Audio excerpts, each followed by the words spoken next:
गया गए थे किसके लिए? प्रीचिंग करने के लिए। तो वास्तव में उनका जो उद्देश्य था ये प्रीचिंग का पर्पस था। तो प्रीचिंग के पर्पस के पॉइंट ऑफ व्यू से उन्होंने गया का निर्णय लिया।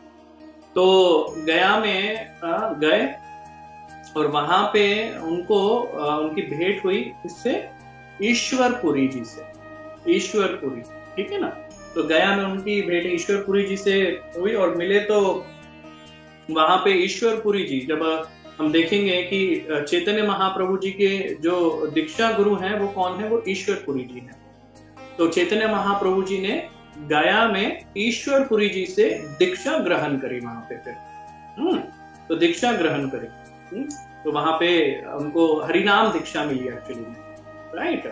तो दीक्षा ग्रहण करी और फिर क्या हुआ? फिर वो रिटर्न आ गए। और रिटर्न आए तब जैसे ही वो पहुंचे, रिटर्न आए और फिर क्या हुआ? उनका वहां पे भाव प्रकट हो गया। उनके सारे के सारे भाव जो है प्रकट हो गए एक्चुअली। तो फिर वो कीर्तन शुरू कर दिया, उन्होंने करना शुरू कर दिया। और इनफैक्ट कई आचार्यगण तो ये भी बताते हैं कि ये जो संकीर्तन मूवमेंट है, चैतन्य महाप्रभु जी ने जो संकीर्तन मूवमेंट है, गया में जाके दीक्षा के बाद ही जो है आरंभ करी थी एक्चुअली। अभी जो है उसका संकीर्तन मूवमेंट का मूवमेंट को स्थापित किया था, उसको एस्टैब्लिश करना शुरू कर दिया था एक्चुअली। तो इस तरीके से जो है बताते हैं। तो जैसे फिर ये संकीर्तन मूवमेंट चैतन्य महाप्रभु जी गया के दीक्षा के बाद फिर उन्होंने शुरू कर दिया था, तब क्या हुआ कि धीरे धीरे करके सभी और भी जो आचार्यगण हैं, चैतन्य महाप्रभु जी के जो पार्षद गण हैं, वो सब एक एक करके जुड़ने लग गए। जैसे श्रीनिवास आचार्य जी जुड़ने लग गए, हरिदास ठाकुर जी वो भी जुड़ने लग गए, अद्वैत आचार्य। तो ऐसे करके सब आके इस संकीर्तन मूवमेंट में एक एक करके जुड़ने लग गए एक्चुअली। तो दिस इज हाउ द संकीर्तन मूवमेंट फॉर्म्ड एक्चुअली, है ना।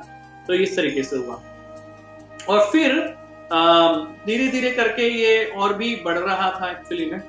तो बढ़ते बढ़ते देन महाप्रभु ने अब सोचा कि इस प्रीचिंग मूवमेंट को हमको बाहर तक लेके जाना है और इसको जो है फैलाना है।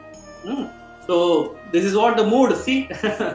इवन हम देख सकते हैं कि इस तरीके से हमारे अभी भी जो गुरुजन हैं हमारे और जितने भी हमारे आचार्यगण हुए हैं, श्रील प्रभुपाद हुए हैं और जितने भी हुए हैं, कहाँ से ये मूड आ रहा है? क्योंकि प्रभु चैतन्य महाप्रभु जी ने जो है इस तरीके से मूड बनाया है।